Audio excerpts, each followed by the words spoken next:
Welcome to Z's and Threes. For three for the win, yes! And there is just 1 week left in the NBA regular season, but still so much to be determined. The West race is where your eyes should be focused. There are 5 teams, 4 of which have the exact same record, and the 5th just a half game ahead. 2 of those 5 will have to play their way into the playoffs. How does it all look after the weekend of action? Well, I will break it down for you and what remains with 1 week to go, the games to watch across the next 7 days. Lakers, Thunder, Rockets, Warriors were 2 big ones Sunday in the association. Full recap of that before we get into the standings and everything else from the weekend that was. If you enjoy the show, if you've been rocking with us, please do like, subscribe, help us get to 100 subs before the end of the regular season. Let's catch you up. Group chat game of the night. It was the last one to finish, and we go all the way out to the Bay. The Golden State Warriors, hot as fish grease. Do they cook fish like that out in San Francisco? I don't know. They definitely do in Houston, and that was their opponent, the Houston Rockets, Golden State Warriors. The Warriors have had the Rockets number over the last half decade plus. Houston has not won in Golden State since 2019. Now, granted, that spans the course of 2 arenas back when they played at Oracle, now at the Chase Center in San Francisco. They had lost 16 of the last 15 prior to ending a 15-game losing streak that was on December 11th, a win in Houston. So can the Rockets, trying to prove themselves second in the West, going up against a red-hot 5 in a row Warriors, cooking since the Jimmy Butler trade? What did they have? Well, the first half looked like more of the same in this series, that it would not end. The Rockets were down double digits, but the Rockets found the launch pad courtesy of some spice. Draymond Green gets attacked and starts barking at Alperen Şengün. Alperen Şengün gets fired up. Ime Udoka starts talking mess to Steph Curry as the team went to the locker room. These 2 teams do not back down. Draymond Green and what he brings to the Warriors, we know how he loves to get into it. Dylan Brooks, the most technicals in the league. These 2 players are the 2 most technical foul players in the league. The Rockets have become the new age bad boys. So what would happen? Well, Houston found it towards the end of the second into the third, and they led by 7 at the start of the fourth. But would the Warriors go quietly? It would be 2 huge back-to-back made threes by Jalen Green, the young star of the Houston Rockets, with 4:45 left and 4:10 left, that pushed the Houston lead to 13. It was a mega fourth for Green. He had 10 points on 4 of 6 shooting. Golden State scores just 20 in the fourth period. The Warriors waved the white flag with just under 2 minutes, ending a 7-game road losing streak for the Rockets, and finally getting a win at Golden State. Massive in the West, both for the Rockets confidence, snapping the Warriors' 5-game win streak, 106-96. There is a way that the Rockets and the Warriors could end up meeting one another in the first round. 2 versus 7. Rockets look pretty secure in the 2. We will get there when we get to standings, but first, through the rest of the games. And let's start with the second biggest game of the day in terms of showcase eyeballs: LA Lakers, Oklahoma City Thunder. The Thunder, their season, it is no secret, will be defined with how they either succeed or fail in the postseason. Now, that's hard to say when there's only 1 champion. Is your season a failure if you don't win a title? Well, when you're a team that's won 64 games, I think so. And a lot of people in the NBA sphere have questions about the Oklahoma City Thunder. One of those questions last year was how would they survive in the playoffs as the 1 seed, and they went up against Luka Doncic and the Mavs, the team that they saw their season ended against. Luka Doncic has since switched up, and now he plays for the LA Lakers. And this was the first of a home-and-home meeting between the two, both in Oklahoma City. Just the second meeting of the season. The Thunder won the first 101-93 way back on November 29th, but Luka Doncic was not on that LA Lakers team. Lakers in the 3 seed. Hard for them to catch the Rockets in the 2 if they don't win this game. So how would it play out? Well, the Lakers do to the Thunder what the Thunder usually do to their opponents. They hit the ground running, 42 points in the first, plus 10 advantage. In the third, they score 36 in the second, They led by 22 at the half. Thunder had the full complement going. It's not like they were resting guys. Everybody was out there. The lead gets to 29 before settling at the buzzer, 126-99. The Lakers emphatically defeating the Thunder. 37-6 from Luka, 20 points from Austin Reeves, 19, 3, and 7 from LeBron. One of the biggest questions come playoff time for the Thunder. And I am not going to be one of those people that extrapolate the one loss for a 64 team, say the sky is falling, and it's what we said about the Thunder all year. They're clearly yada, yada, yada. But it's who's the second bucket getter behind Shai Gilgeous-Alexander, the presumptive MVP, the leading scorer in the NBA, but everybody needs help. In the playoffs, the games slow down. Teams slow down. They value the ball. Oklahoma City, they hang their hat on ripping and running. Their defense, forcing turnovers, getting points off turnovers. It's easy for guys that don't score in the half court to get those points out on the fast break. But who will help SGA out? Today, 16 from J-Dub, 10 from Chet Holmgren, 8 from Isaiah Hartenstein, and 9 from Luguentz Dort. Shai Gilgeous-Alexander does not attempt a free throw in this contest. It's the first time that has happened all season long. Something to watch. How does the whistle change come playoff time? Impressive and major win for the Lakers in the West seeding. We will see where it puts them, as we know that later in the day, Houston did lose, but we didn't know that at the time. Break it all down for you here in a little bit. Washington, Boston, this is not your uncle's NBA. I think we've established that. There were 16 cumulative free throws in this game. Boston shot just 6. They attempt 52 of their 98 shots from 3. They make 24 of those on their way to a 124-90 victory. The Wizards tried to keep pace with the three-point shooting of Boston. They attempted 45 of their own, but they made just 12. No Tatum, no Porzingis. Peyton Pritchard paced the Celtics with 20 points, 7 players in double digits. Cleveland Cavaliers were in action hosting the Sacramento Kings. Kings on a 3-game skid. The low point was a loss at the Wizards. They ended that skid with a win Friday night in Charlotte. So after losing to the worst in the East, they're playing the class of the Eastern Conference. The game had 12 lead changes, 9 ties. The Kings blow a 14-point lead at the end of the third, but they close on a 13-5 run to seal the game, 120-113. An 11-point fourth quarter for Zach LaVine. Game high 37 points from him on 15-21 shooting efficient. He had 7 made threes. The win keeps Sacramento 3 games clear in the play-in race in spite of going 3-7 over their last 10. It was a big win for the Kings. Indiana Pacers, Denver Nuggets. Pacers seemingly locked into the East 4 seed. The Nuggets have picked the worst time to go on the slide. They have lost 3 games in a row, going back to that double OT heartbreaker against the Wolves. And tonight, well, they would make it 4 losses in a row. Jokic, I don't think will get the MVP at this point. It seems decided by the greater conversation. The MVP has evolved to the best player on the best team. Make of that what you will. But on a night where he goes 41, 15, and 13, his team loses by 5. Here's this for a stat nugget. The Denver Nuggets, they are 4-6 in games where Jokic scores 40 or more this season. Guy needs some help. Jamal Murray, the guy who usually helps him, was sitting on the bench for his 5th straight game that's coincided with this losing streak, and Nuggets head coach Michael Malone saying he is hopeful that Jamal Murray will be back come playoff time. So his help on the way. The Nuggets, they are the new Grizzlies. Just over a week ago, they were in the 2.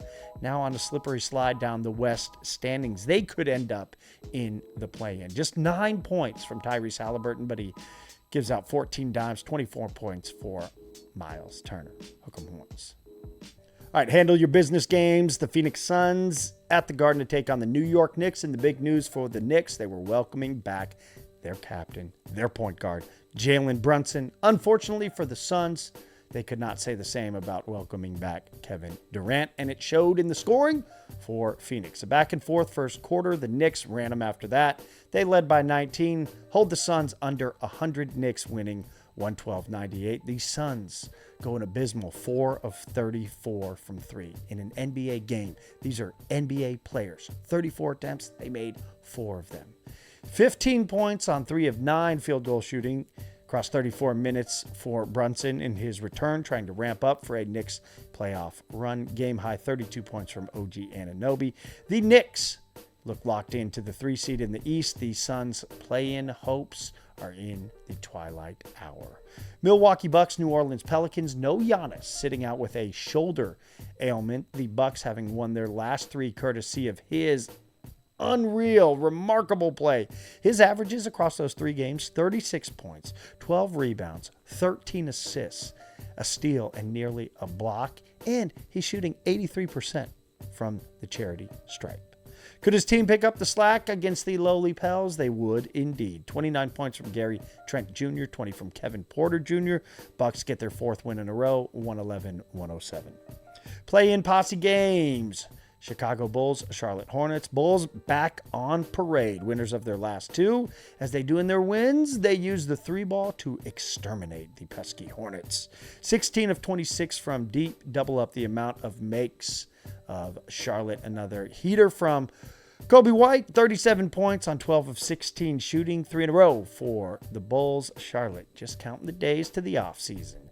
Utah Jazz, Atlanta Hawks. If you like points, you'll like this one. 88 combined 3-point attempts. Both teams make 20 or more in the game. Hawks shoot 56.8 for the game. They score 147 to the Jazz's 134.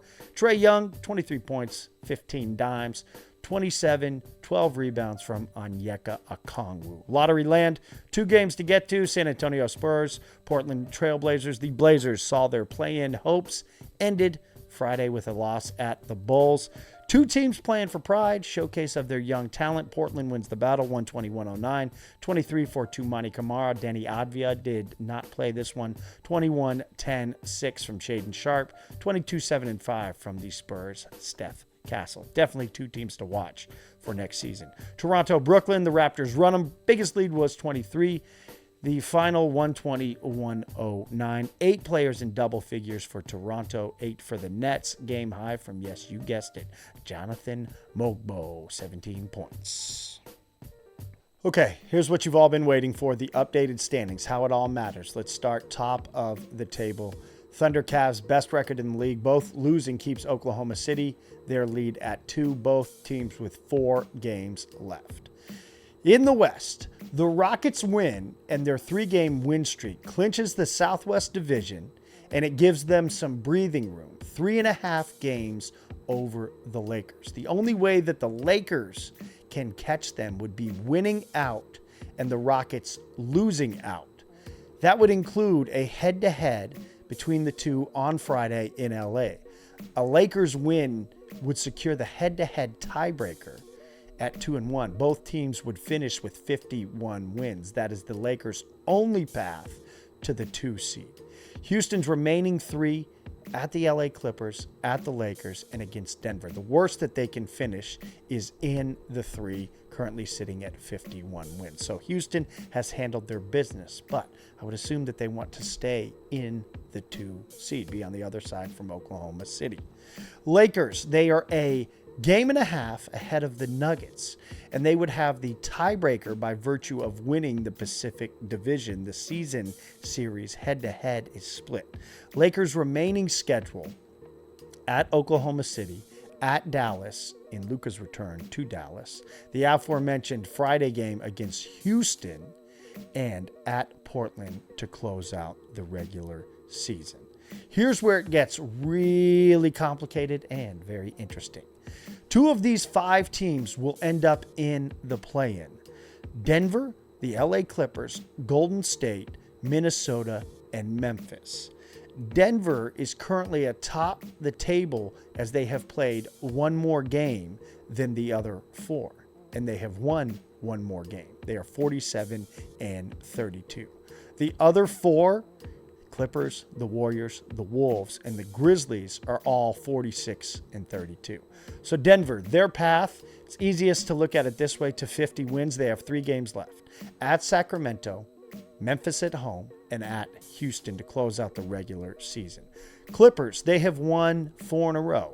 They have the Spurs, the Rockets, then at Sacramento, and at Golden State. That season finale is going to be huge come next Sunday. Golden State Warriors at Phoenix, San Antonio, at Portland, and then the Clippers. So both the Clippers and Golden State have favorable schedules, just one game against a potential playoff team, and that is one another. Minnesota, they've won 5 in a row. Their 4 remaining games at Milwaukee, at Memphis, Brooklyn, and Utah. So Brooklyn and Utah, those both lottery teams. The next 2 will determine where the Wolves finish. If they go 2-0, well, they have a chance to be atop this whole group. If they split, we'll see. The Memphis game becomes the more important of the 2. Memphis at Charlotte, then the Minnesota game, then a travel back-to-back at Denver, and their season finale against Dallas. Memphis has the biggest potential swing with 2 games against the other 5. By virtue of such, both Denver and Memphis cannot finish with 50 wins. One of them cannot because they play each other head-to-head. The Clippers and Golden State, that is the same story. Memphis and Minnesota the same with their head-to-head. Somebody has to win these games, so somebody's going to be on the losing side. The Nuggets, with 3 games left, have the easiest path to 50 wins because they have 47 already. They have one more win than the other. But that Memphis game will be huge for them. So here are the games to watch for the coming week. Tuesday, Minnesota, Milwaukee, and the LA Lakers against Oklahoma City. If the Lakers drop that one, it opens a window for Denver and everybody else to get back in the mix. Then Wednesday, you're going to want to watch Lakers and the Mavs. It's Luka going back to Dallas. It'll be rocking. And the Mavs still playing for something to be in the play-in. And then Houston against the Clippers. Minnesota-Memphis will happen Thursday night. That'll be a national game, so that one is going to be all eyes on Ja Morant against Anthony Edwards. Woo-hoo-hoo! Wow, that will be spicy. Friday, Memphis-Denver. That's that travel back-to-back I mentioned for the Grizzlies. And then Houston, their second of the Los Angeles City games that they jump across town to Crypto.com and play the Lakers. Sunday, you'll want to watch Denver against Houston. Those 2 teams may be playing for something. They may not. Denver could be playing for the 3. Houston would be locked into the 2. Denver cannot catch Houston. Denver is at 47 wins. Best they can get to is 50. Houston's already at 51. And finally, the game to watch Sunday. We will all close things out with Clippers against the Warriors. That may shift everything around. Now, obviously, any slip-ups against teams below them record-wise will be costly for any of these teams, but those will be the games that will determine the West seeding, who is firmly in 1 through 6, and who has to play their way in. East, nowhere near the intrigue of the West in terms of the seeding race. The 1 through 4 essentially locked in, as are the play-in teams. Seeding still to be shifted around for the play-ins potentially. It will be a Friday, Sunday, head-to-head, home and home between the Bucks and the Pistons that will determine the 5 and 6 seed who will be where. So you're asking yourself, if you're those teams, would you rather play the Pacers in the 4-5 matchup or the Knicks in the 3-6 matchup in the first round? Heavy Pour leading score of the night presented by Portland Water. Check them out, drinkpdxwater.com. Nikola Jokic with 41. Devin Booker had 40. So I'm going down the list because both those players lost. In wins, it was Zach LaVine with 37, Kobe White with 37 as well. Highest scores for a team catching a dub. Dunk of the night, Christian Brown of the Denver Nuggets. Couple nasty jams. This one was right down the heart of the Pacers. Defense, part of his 30-point effort, but not enough for the Nuggets to get a win. Performance of the night, Well, this one was the day, presented by Contract Year. Play in your contract year. The LA Lakers, and it is their three-point shooting that gets my tip of the cap. Make or miss league, we know that. And today against the Thunder, they made them 22 of 40 from three, nearly half of their 46 field goals made. Luka had 5, Dorian Finney-Smith, Gabe Vincent had 4 apiece.